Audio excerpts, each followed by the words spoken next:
RP math গুরুকুলে সবাইকে স্বাগতম। আমরা চলে এসেছি জিকে ম্যারাথন ক্লাস 15-এ। যারা চ্যানেলে নতুন আছো চ্যানেলটি সাবস্ক্রাইব করে দেবে, আর সবার উদ্দেশ্যে বলা, ভিডিওটি ভালো লাগলে অবশ্যই লাইক, শেয়ার এবং কমেন্টস করে যাবে। চলো শুরু করি আজকের আমাদের জিকে ম্যারাথন ক্লাস 15। প্রথম প্রশ্ন, নিম্নলিখিতদের মধ্যে কে দ্বিতীয় চন্দ্রগুপ্তের 9টি রত্নের মধ্যে একটি রত্ন? এখন 9টি রত্ন মানে কি? নবরত্ন। দ্বিতীয় চন্দ্রগুপ্ত হলেন গুপ্ত বংশের একজন রাজা। সমুদ্রগুপ্তের পর তিনি সিংহাসনে বসেন। তো এই দ্বিতীয় চন্দ্রগুপ্ত তাহলে কোন বংশের রাজা হলেন? গুপ্ত বংশের, গুপ্ত বংশ। আচ্ছা, এই দ্বিতীয় চন্দ্রগুপ্তর নবরত্ন ছিল, 9জন রত্ন। রত্ন মিন্স তার যে মন্ত্রিসভা ছিল, সেই মন্ত্রিসভা অলঙ্কৃত করতেন 9জন বিশিষ্ট ব্যক্তিবর্গ। তো প্রশ্ন হচ্ছে, এই যে 9জন বিশিষ্ট ব্যক্তিবর্গ, তাদের মধ্যে এই 4টি অপশানের কোনজন ছিলেন, উপস্থিত ছিলেন? তিনি কে? তিনি হলেন বরাহ মিহির। বরাহ মিহির দ্বিতীয় চন্দ্রগুপ্ত একজন বিশিষ্ট নবরত্নের মধ্যে একজন। ক্লিয়ার? আচ্ছা, এবার দেখো যে বাকি অপশানগুলো রয়েছে, এর মধ্যে ইম্পর্টেন্স আছে বিশাখ দত্ত। বিশাখ দত্ত কী জন্য? তিনি মুদ্রা রাক্ষস নামক একটি বই লিখেছিলেন। প্রশ্ন আসে, মুদ্রা রাক্ষস। ওকে, আচ্ছা, ব্রহ্মগুপ্ত কী জন্য বিখ্যাত? তিনিও একটি বই লিখেছিলেন, খুব ইম্পর্টেন্স, তার নাম হচ্ছে ব্রহ্মস্ফুট সিদ্ধান্ত।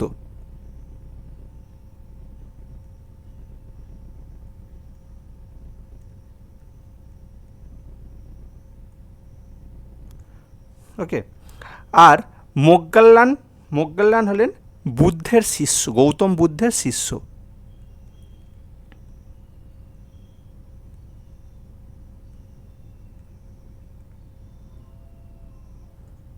হলো। আচ্ছা, বরাহমিহির যে গ্রন্থ লিখেছিলেন, তিনি একটা গ্রন্থ লেখেন, বই লিখে গেছেন, সেই বইটার নাম কি? পঞ্চসিদ্ধান্তিকা।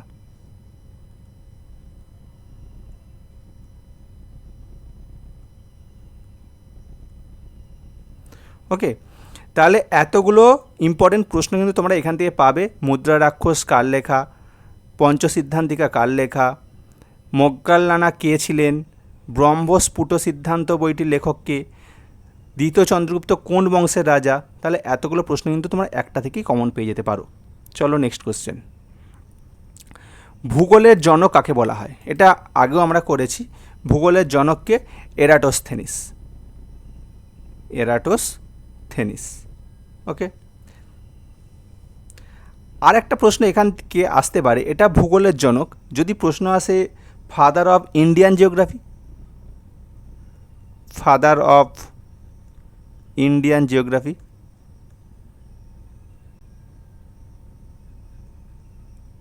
তাহলে কি উত্তর হবে?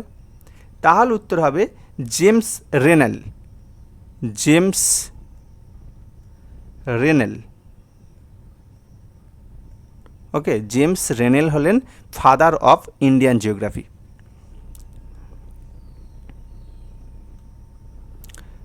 নেক্সট, কোয়ার্টজাইট কী ধরনের শিলা? কোয়ার্টজাইট হলো রূপান্তরিত শিলা। শিলা আমরা জানি 3 রকমের হয়, শিলা 3 রকমের হয়, সবাই জানি আমরা। একটা আগ্নেয় শিলা, একটা পাললিক শিলা, আর একটা রূপান্তরিত শিলা। ওকে, তো এই তিনটের মধ্যে কোয়ার্টজাইট হলো রূপান্তরিত শিলার উদাহরণ। আগ্নেয় শিলা কোনটা? অগ্নুৎপাতের পর যে শিলাটা উৎপন্ন হচ্ছে, মানে আগ্নেয় লাভা জমে যে শিলা তৈরি হয়েছে, সেটা হচ্ছে আগ্নেয় শিলা। আর রূপান্তরিত শিলা, সেটি হলো আগ্নেয় বা পাললিক শিলা রূপান্তর পরে যেটা হয়, তৈরি হয়, সেটা রূপান্তরিত শিলা। পাললিক শিলা কোনগুলো? আগ্নেয় শিলা যখন ক্ষয়প্রাপ্ত হয়, বায়ু, নদী, এগুলো, সমুদ্র, এগুলো দ্বারা ক্ষয়প্রাপ্ত হয়ে পলিতে পরিণত হয়, সেটাকে বলা হয় পাললিক শিলা। আগ্নেয় শিলাকে আবার দুভাগে আমরা ভাগ করি, গ্রানাইট আর ব্যাসল্ট। ক্লিয়ার? চলো নেক্সট, সিড্যাক। সিড্যাক কি? বা সিড্যাক পুনে নিম্নলিখিত প্রকল্পগুলির মধ্যে কোনটিকে বাস্তবায়ন করেছে? কোনটাকে বাস্তবায়ন হয়েছে, সেটা হচ্ছে যতন প্রকল্প, প্রজেক্ট যতন। সেটা কি, সেটা হলো virtual museum, virtual museum builders, virtual museum builders, okay, CDAC. Next, সম্মিলিত জাতিপুঞ্জের অষ্টম মহাসচিব কে ছিলেন? এটা আগের ক্লাসে আমরা আলোচনা করেছি, আবার একবার কমন চলে এসেছে। তো এটি হলেন বান কি মুন, ওকে, এটি হলেন বান কি মুন। আচ্ছা, ইনি হলেন অষ্টম, এইটথ। তাহলে বাকি যারা তারা কে কী ছিল সেটা যেমন দেখে নাও, অ্যান্টনিও গুতেরাস, ইনি হচ্ছেন নাইনথ, কফি আন্নান হলেন সেভেন্থ, আর উইথান্ড হলেন থার্ড। এ হচ্ছে, এরা প্রত্যেকেই কিন্তু ইউনাইটেড নেশনসের মহাসচিব বা পরিচালক। নেক্সট কোশ্চেন, কেন্দ্রীয় মন্ত্রিপরিষদে কতজন মন্ত্রী অন্তর্ভুক্ত হতে পারে? আচ্ছা, কেন্দ্রীয় মন্ত্রিপরিষদে কতজন মন্ত্রী অন্তর্ভুক্ত হতে পারবে সেটা একটা নির্দিষ্ট সীমানা রয়েছে। সংবিধানে একটা সংশোধনীর মধ্য দিয়ে এটা বলে দেওয়া আছে যে লোকসভার মোট আসনের 15% সদস্য মন্ত্রিপরিষদে স্থান পেতে পারে। ক্লিয়ার? মোট আসনের 15% সদস্য। ঠিক আছে, বেশ। নেক্সট,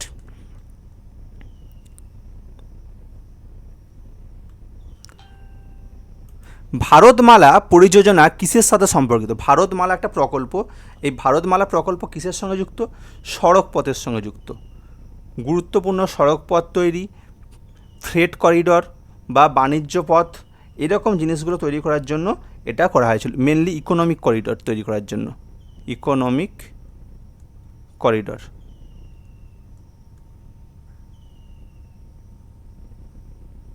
ইকোনমিক করিডর তৈরি করা হবে, এছাড়া বর্ডার রোড তৈরি করা হবে। এই সমস্ত কাজের জন্য সড়কপথ তৈরি করার যে প্রকল্প সেটা হচ্ছে ভারতমালা পরিযোজনা।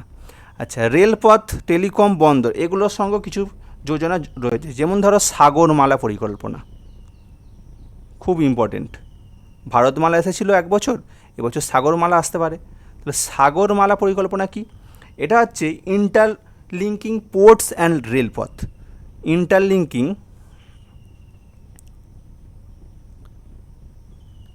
Ports and rail.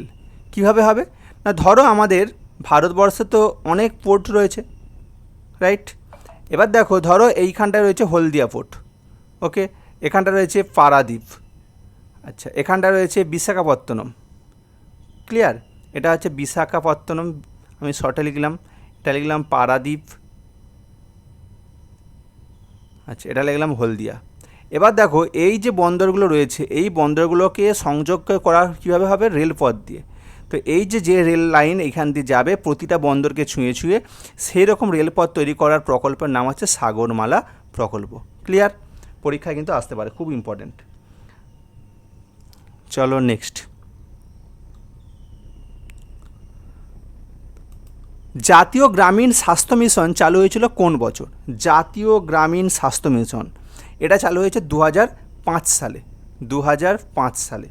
ওকে, এটা কি কারণে হয়েছে না, এটা হচ্ছে অ্যাক্সেসিবিলিটি বাড়ানোর জন্য। আগে গ্রামীণ এলাকায় স্বাস্থ্য ব্যবস্থা সেইভাবে ছিল না, এখন দেখবে আমাদের প্রতিটা ব্লকে ব্লকে কিন্তু অনেক হেলথ সেন্টার তৈরি হয়েছে, এবং এই হেলথ সেন্টার তৈরির শুরুটা হচ্ছে এই স্বাস্থ্য মিশনের হাত ধরে, গ্রামীণ স্বাস্থ্য মিশন, যেটা 2005 সালে হয়েছিল। উদ্দেশ্য কী ছিল? উদ্দেশ্য ছিল প্রোভাইড অ্যাক্সেসিবিলিটি,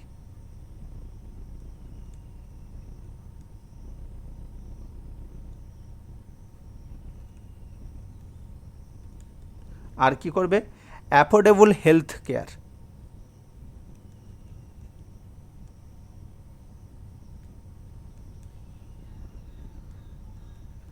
ওকে, এই কাজের জন্যই কিন্তু হচ্ছে স্বাস্থ্য মিশন চালু হয়েছিল।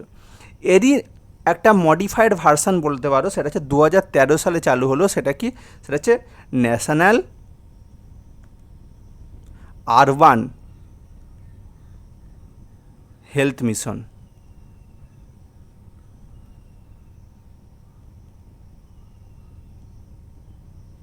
ওকে, আগেরটা ছিল রুরাল আর 13 সালে চালু হলো আরবান। দুটোই ইম্পর্টেন্ট, প্রশ্নই আসতে পারে। এবারে যেমন আগের বার এসেছিলো গ্রামীণ স্বাস্থ্য মিশন 2005, আর এবারেও আসতে পারে যে আরবান হেলথ মিশন, সেটা হচ্ছে 2013।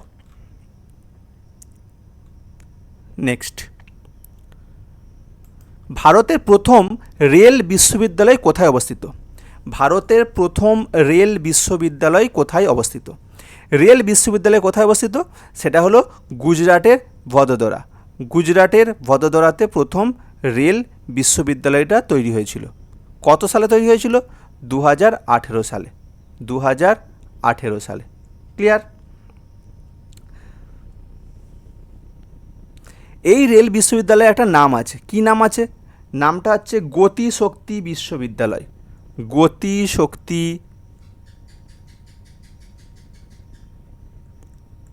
বিশ্ববিদ্যালয়।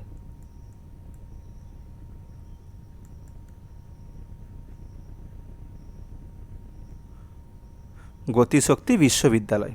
ওকে, পরেরটা,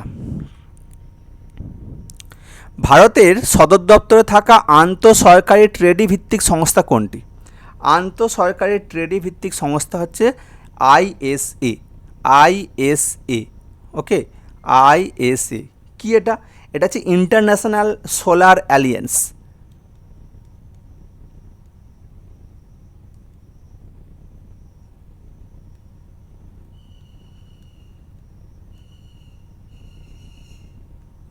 ইন্টারন্যাশনাল সোলার অ্যালিয়েন্স কবে হয়েছিল? এটা তৈরি হয়েছিল 2017 সালে। 2017 সালে, যদিও এর ভিত্তিটা হচ্ছে 2015 সাল। 2015 সালে তৎকালীন না, বর্তমানেরই হচ্ছে প্রধানমন্ত্রী নরেন্দ্র মোদী এবং ফ্রান্সের যিনি সেই সময়কার প্রধানমন্ত্রী ছিলেন, দুজনের মধ্যে একটা চুক্তি হয়। প্যারিস চুক্তি ছিল, আমরা আগে পড়েছি যে এনভায়রনমেন্টাল রিলেটেড প্যারিস চুক্তি হয়েছিল। সেই প্যারিস চুক্তির সময় কিন্তু এই নিয়ে আলোচনা হয় এবং যার ফলশ্রুতি হিসাবে 2017 সালে চালু হয় ইন্টারন্যাশনাল সোলার অ্যালিয়েন্স আইএসএ। উদ্দেশ্য কি? উদ্দেশ্য হচ্ছে কর্কট ক্রান্তি আর মকর ক্রান্তি রেখার মাঝামাঝি যে এলাকাগুলো রয়েছে, দুটো বিরাট একটা এলাকা, মানে গোটা পৃথিবী জুড়ে যে এলাকাগুলো রয়েছে, এই এলাকার মধ্যে সোলার পাওয়ারের পারফরমেন্স বাড়ানো, সোলার পাওয়ারের উৎপাদন বাড়ানো, এই উদ্দেশ্য নিয়ে আইএসএ তৈরি করা হয়েছিল। ওকে, আচ্ছা, এর সঙ্গে দেখো ন্যাটো। ন্যাটো কবে তৈরি হয়েছিল? ন্যাটো হচ্ছে 1949-এ। 28টা ইউরোপিয়ান কান্ট্রি আর দুটো আমেরিকান, নর্থ আমেরিকান কান্ট্রি নিয়ে হচ্ছে ন্যাটো তৈরি হয়েছে। নর্থ আমেরিকান মিনস এখানে কিন্তু হচ্ছে আমেরিকা যুক্তরাষ্ট্র রয়েছে আর কানাডা রয়েছে। তো সুতরাং এই হচ্ছে টিম নিয়ে তৈরি হয়েছিল ন্যাটো। ন্যাটোর উদ্দেশ্য কি না, এই যে দল বা এদের যে যতগুলো দেশ রয়েছে 30টা দেশ, এরা যদি বিপদে পড়ে তাহলে ন্যাটোর যে সেনাবাহিনী তারা কিন্তু বিপদে পাশে দাঁড়াবে এবং সেনা দিয়ে সাহায্য করবে। এই হচ্ছে ন্যাটোর উদ্দেশ্য। ওকে, এটিএস কি? এটিএস হচ্ছে একটা সংস্থা বলা ভুল, এটিএস অ্যাকচুয়ালি একটা কমিটি বলা যেতে পারে। কি কমিটি? কমিটি হচ্ছে সন্ত্রাস দমনমূলক কমিটি। আমাদের দেশের কিছু গুরুত্বপূর্ণ রাজ্য, যেমন ধরো ইউপি, মহারাষ্ট্র, ওয়েস্ট বেঙ্গল, বিহার, ঝাড়খণ্ড, কেরল, গুজরাট, এরকম রাজ্যগুলোর কিছু পুলিশ বাহিনীকে নিয়ে তৈরি হয়েছে এটিএস, যারা সন্ত্রাস দমনমূলক কাজের জন্য কাজ করে চলেছে। আচ্ছা, ওইসিডি কি? ওইসিডি হচ্ছে organization for economic cooperation and development. Okay, এটা 1961-এ তৈরি হয়েছিল, 1961-এ। ওকে, তো এদের কাজ কি? এরা হচ্ছে ইকোনমিক ডেভেলপমেন্ট কীভাবে বাড়ানো যায় সেইটা নিয়ে এরা কাজ করবে, ওইসিডি।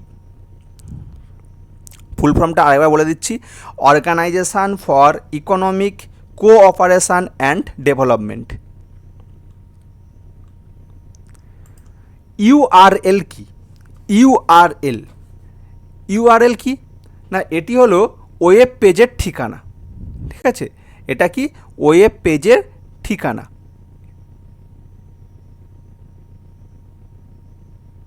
হলো,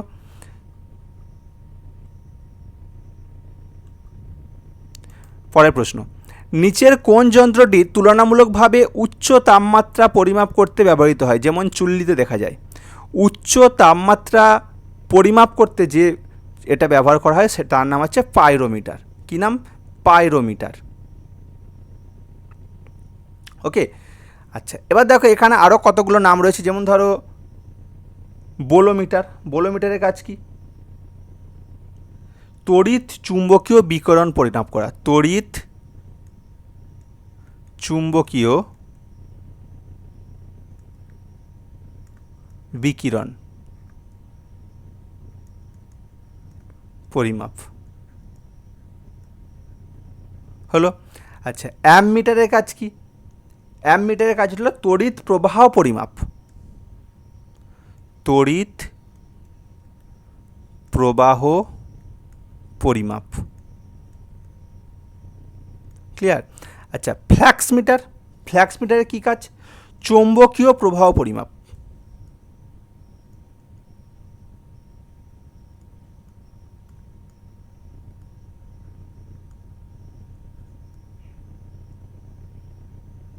চুম্বকীয় প্রবাহ পরিমাপ। চলো নেক্সট। ভারতীয় মহাকাশ কর্মসূচি কত সালে ভারত সরকার কর্তৃক ইনকর্পার স্থাপনের মাধ্যমে শুরু হয়েছিল? আচ্ছা, এটা শুরু হয়েছিল 1962-তে। ইনকর্পার কি? ইনকর্পার একটা ফুল ফর্ম রয়েছে, সেটা জানতে হবে। কী নাম? সেটা হচ্ছে ইন্ডিয়ান ন্যাশনাল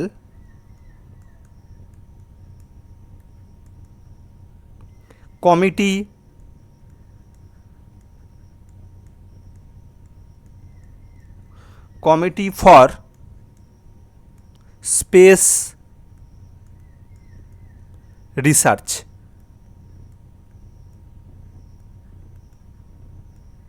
তো এই যে সংস্থাটা 1962 সালে তৈরি হলো, এদের হাত ধরেই কিন্তু প্রথম আমাদের দেশে মহাকাশ গবেষণার কাজকর্ম শুরু হয়। তার পরবর্তীকালে 69 সালে স্পেস স্টেশন, আমাদের স্পেস দপ্তর ইসরো যেটা তৈরি হলো। ঠিক আছে? তো এইভাবে কিন্তু ধীরে ধীরে আমাদের স্পেসের যাত্রা শুরু হয়। ক্লিয়ার? চলো নেক্সট প্রশ্ন। কৃত্রিম বুদ্ধিমত্তা বা আর্টিফিশিয়াল ইন্টেলিজেন্সি শব্দটি কে উদ্ভাবন করেন, মানে কে এর প্রবক্তা? তার নাম আছে জন ম্যাকার্থি। John McCarthy. কবে তিনি এটা করেন? তিনি এটা করেন 1955 সালে আর্টিফিশিয়াল ইন্টেলিজেন্সির ধারণা তিনি প্রথম দেন এবং নামকরণ করেন। নেক্সট, নিচের কোনটি একটি Maharatna PSU? Public sector undertaking, মানে সরকারি সংস্থা। মহারত্ন কোনটি? ওকে, এখানে হলো ভেল হচ্ছে একটা মহারত্ন সংস্থা। এখন মহারত্ন কি জানতে হবে তার আগে। মহারত্ন হচ্ছে সরকারের কর্তৃক স্বীকৃত কিছু কোম্পানি। এরকম কিছু নাম আছে, যেমন ধরো নবরত্ন, মহারত্ন, আর হচ্ছে মিনিরত্ন। এই তিনটে ক্লাসে কিন্তু আমাদের দেশের সরকারি সংস্থাগুলোকে ভাগ করা হয়েছে। ওকে, মহারত্ন নামকরণটা শুরু হয়েছে 2009 সালে, আর নবরত্ন আর মিনিরত্ন এই দুটো টার্ম এসেছিল 1997 সালে এই ক্লাসিফিকেশানটা করা হয়। ক্লিয়ার? এখন মহারত্ন কাকে বলবো? যদি কোনো কোম্পানি 3 বছরে, কত দিনে? 3 বছরে 5,000 কোটি টাকার 5,000 কোটি টাকার মুনাফা করতে পারে, 5,000 কোটি নিট মুনাফা করতে পারে, তাহলে আমরা সেই কোম্পানিকে মহারত্ন বলবো। আর কি করতে হবে? বার্ষিক টার্নওভার, বার্ষিক, বছরে টার্নওভার কত হবে? সেটা হবে 25,000 কোটি টাকা। টার্নওভার মানে কি না, এখানে আছে পণ্য কেনা এবং বেচা, এই টোটাল ব্যাপারটাকে টার্নওভার বলা হয়। তো এই কেনা বেচার একটা ভ্যালুয়েশনটা হবে কত? মিনিমাম বছরে 25,000 কোটি। এবার দেখা গেল এই 25,000 কোটির মধ্যে হয়তো লাভ আছে হয়তো 3,000 কোটি, কোনো বছর হয়তো 1,000 কোটি, কোনো বছর হয়তো 2,000 কোটি, সব মিলিয়ে আমার 5,000 কোটি দরকার 3 বছরে 5,000 কোটি লাভ হবে, আর প্রতি বছর অন্তত পক্ষে 25,000 কোটি টাকা টার্নওভার হবে। এইটা যদি হয় কোনো কোম্পানির, তাহলে সেই কোম্পানিকে আমরা বলবো মহারত্ন।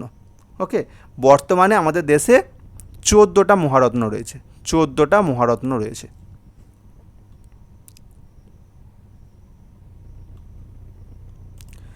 কত সালে সেতু ভারতম কর্মসূচি চালু হয়?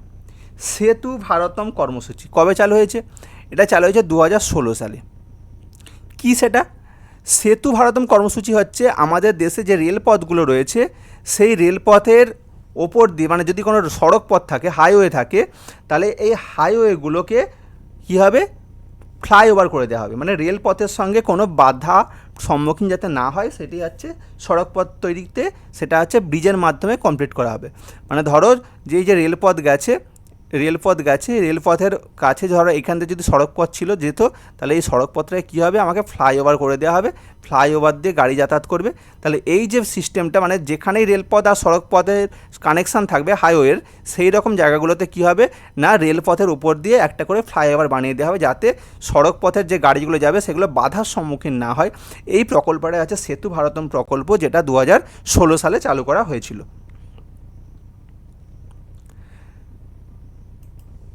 স্বাধীন অস্তিত্বে সক্ষম জীবনের ক্ষুদ্রতম একক কোনটি? জীবনের ক্ষুদ্রতম মানে জীবের ক্ষুদ্রতম একক হচ্ছে কোষ। ছোট ছোট কোষ নিয়েই জীব তৈরি হয়। ওকে, আচ্ছা, প্রোটোপ্লাজম কি? এটা হচ্ছে কোষের সাইটোপ্লাজম এবং নিউক্লিয়াস। কোষের সাইটোপ্লাজম ও নিউক্লিয়াস।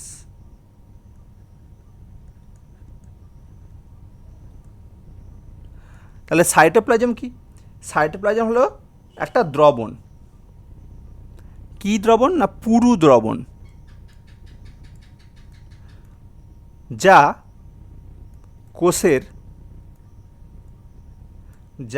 কোষের ঝিল্লি দ্বারা আবদ্ধ।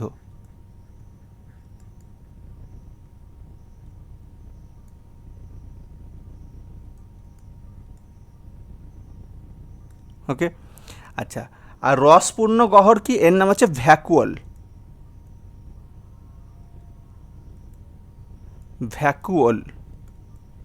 এটা কি?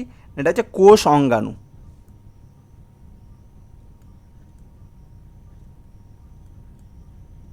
ক্লিয়ার? চলো নেক্সট। ভারতে অশোকের শিলালিপির প্রাচীনতম পাঠোদ্ধার করা সূত্রলিপিটি কোন লিপিতে লেখা হয়েছিল? আচ্ছা, সেটা যে ভাষায় লেখা হয়েছিল সেটা কী ভাষা? সেটা হচ্ছে ব্রাহ্মী ভাষা। এখন অশোকের তো অনেক শিলালিপি ছিল, মোটামুটিভাবে দেখা যায় যে অশোকের 33খানা শিলালিপি ছিল। কত? টোটাল শিলালিপি হচ্ছে 33টি। ক্লিয়ার? আচ্ছা, প্রাচীনতম যে শিলালিপিগুলো পাঠোদ্ধার হয়েছিল ব্রাহ্মী ভাষায়, সেটা কে করেছিলেন? যিনি করেছিলেন তার নাম হচ্ছে জেমস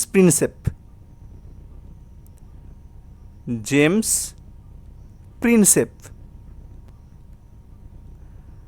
তাহলে জেমস প্রিন্সেপ হচ্ছে অশোকের শিলালিপি পাঠোদ্ধার করেছিলেন। কত সালে করেছিলেন? 1838। কত সালে করেছিলেন? 1838। ক্লিয়ার? তাহলে জেমস প্রিন্সেপ অশোকের শিলালিপি পাঠোদ্ধার করেন, যেটি ব্রাহ্মী ভাষায় রচিত ছিল। কবে করেন? 1838 সালে। ওকে, নেক্সট।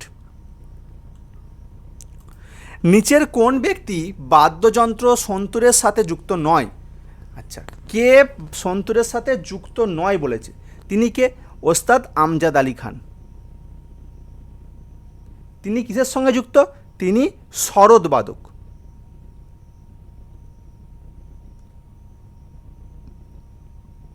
ওকে, তিনি সরোদবাদক। আর বাকি যে তিনজন আছে এনারা প্রত্যেকে কিন্তু সন্তুর বাদক।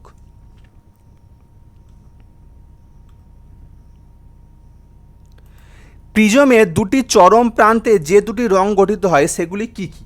সেগুলি হলো বেগুনি এবং লাল।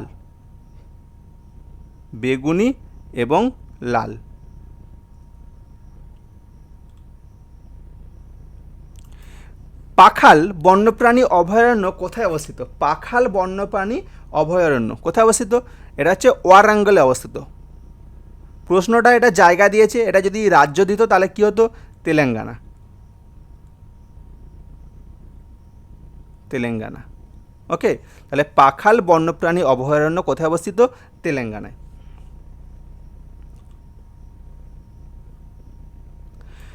ভারতের খিলাফত আন্দোলন সম্পর্কে সঠিক কোনটি?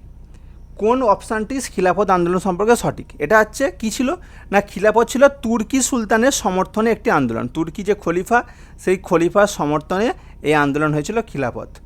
ক্লিয়ার? কত সালে হয়েছিল? 1920, 1920 সালে হয়েছিল।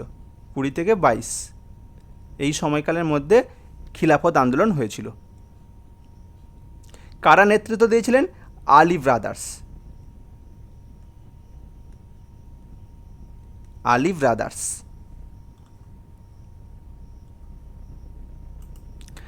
আচ্ছা, সাধারণ গৃহমাছির প্রাণীবিদ্যার বই নাম কি?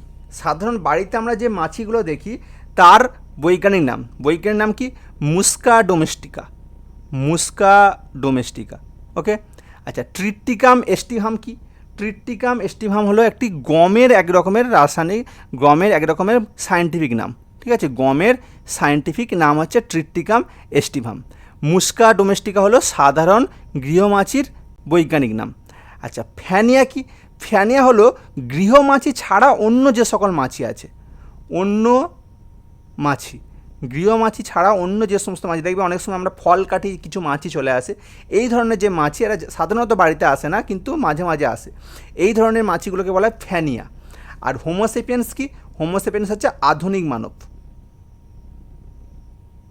আধুনিক মানব।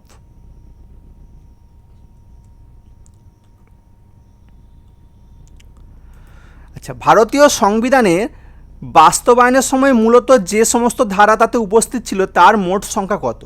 যখন আমাদের দেশের সংবিধান কার্যকর হচ্ছে, কবে কার্যকর হয়েছিল? 26শে জানুয়ারি, তাই তো?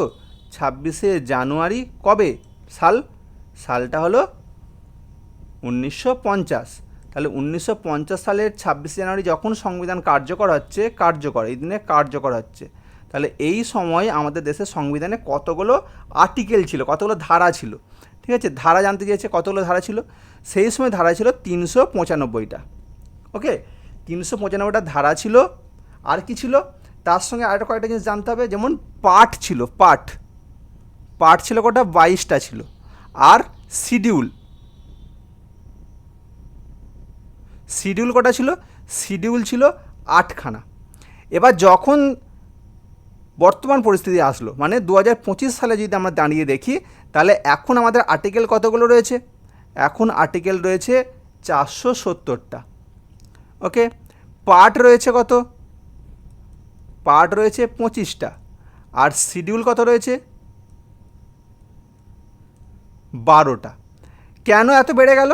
কারণ এই দীর্ঘ সময়ে, মানে 1950 সাল থেকে 2025, মানে প্রায় 75 বছরে আমাদের দেশের সংবিধান 106 বার, ওকে, 106 বার কী হয়েছে? অ্যামেন্ডমেন্ট হয়েছে। 106 বার অ্যামেন্ডমেন্ট হয়েছে, সেই জন্য আর্টিকেলের সংখ্যা আমাদের এত বেড়ে গেছে। ক্লিয়ার? নেক্সট, নিচের কোনটি একটি অ্যাপ্লিকেশন সফটওয়্যার? অ্যাপ্লিকেশন সফটওয়্যার কোনটি? এখানে দেখো 4টে অপশানের মধ্যে গ্রাফিক্স হচ্ছে অ্যাপ্লিকেশন সফটওয়্যার। গ্রাফিক্স হচ্ছে অ্যাপ্লিকেশন সফটওয়্যার। লিনাক্স কি? লিনাক্স হচ্ছে অপারেটিং সিস্টেম। কি এটা? Operating system.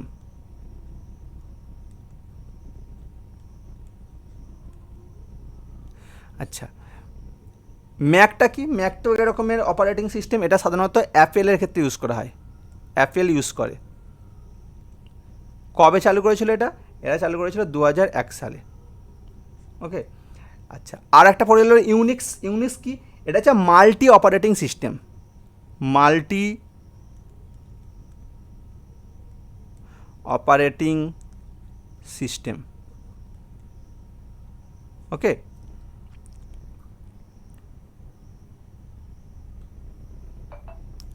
সামুদ্রিক বিমান পরিষেবা পরিচালনাকারী প্রথম দ্বীপ কোনটি?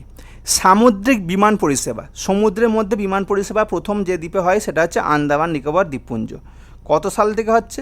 এটা 2011 সাল থেকে হচ্ছে। কী জিনিস সেটা? না, আন্দামান নিকোবর অনেকগুলো দ্বীপের সমষ্টি আমরা জানি। কতগুলো দ্বীপ জানো? আন্দামান নিকোবর দ্বীপপুঞ্জের টোটাল দ্বীপের সংখ্যা প্রায় 572টা। 572টা দ্বীপ। ক্লিয়ার? এবারে যে 572টা দ্বীপ, এর মধ্যে কিছু দ্বীপে কী হচ্ছে, বিমান পরিষেবা হয়, চলছে, চালু হয়েছে। কী জিনিস সেটা? না, এক দ্বীপ থেকে অন্য দ্বীপ পর্যটকদের ঘুরিয়ে দেখাবে বিমানের মাধ্যমে। কোথা থেকে কোথায় এটা হয়? এটা মূলত পোর্ট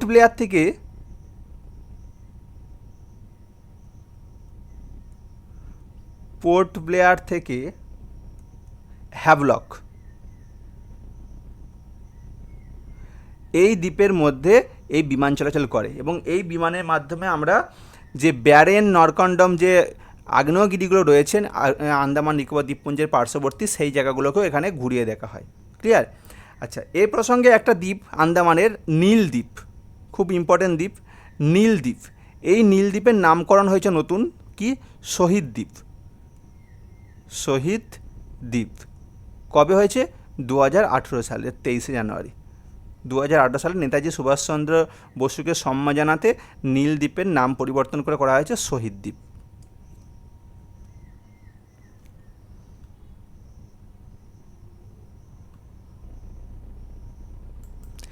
ইয়েলো ভেস্ট প্রতিবাদ কোন দেশের সাথে যুক্ত? ইয়েলো ভেস্ট প্রতিবাদ ফ্রান্সের সঙ্গে যুক্ত। ফ্রান্স। কি এটা? না, ফ্রান্সের জ্বালানির দাম বৃদ্ধি, ওকে, জ্বালানির দাম বৃদ্ধি,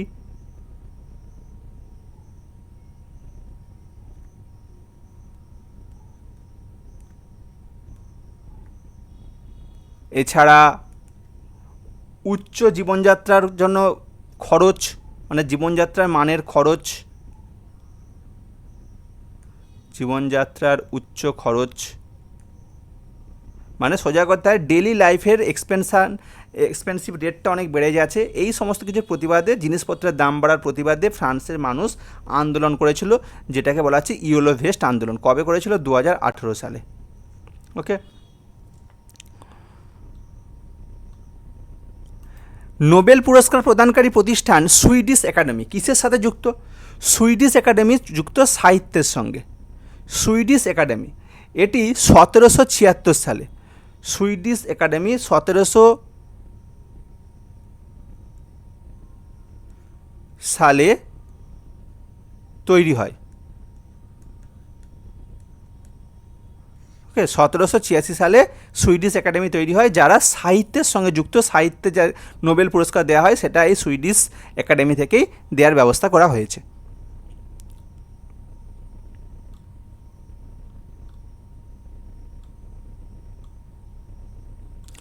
রাজ্যসভার প্রথম সভাপতি কে ছিলেন?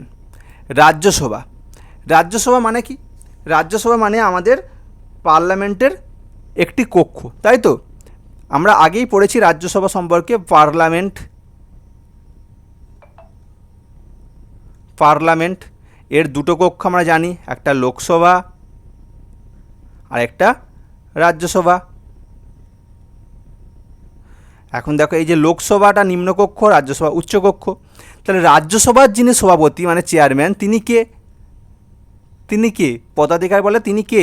তিনি হচ্ছেন উপরাষ্ট্রপতি। উপরাষ্ট্রপতি কে? রাজ্যসভার চেয়ারম্যান।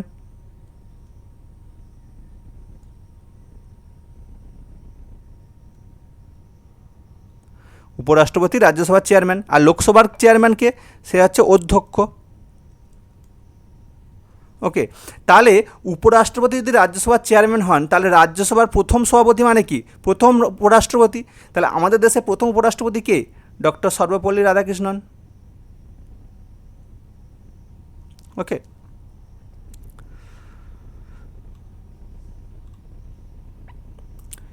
নেক্সট এবং আজকের শেষ প্রশ্ন, হরিয়ানার কোন স্থানে ভারত সরকারের পারমাণবিক বিদ্যুৎ কেন্দ্র তৈরি করেছে বা করছে? হরিয়ানার গোরখপুর বলে একটা জায়গা আছে, যেখানে ভারত সরকার নতুন করে পারমাণবিক বিদ্যুৎ কেন্দ্র তৈরি করার কাজ শুরু করেছে। কবে শুরু করেছে? 2014 সালে। এখনও এর কাজ সমাপ্ত হয়নি, এর কাজ চলছে। ক্লিয়ার? তাহলে নতুন একটা পারমাণবিক বিদ্যুৎ কেন্দ্র ভারত পেতে চলেছে, সেটা কোথায়? হরিয়ানার গোরখপুর। ক্লিয়ার? চলো দেখা হবে নতুন ক্লাসে।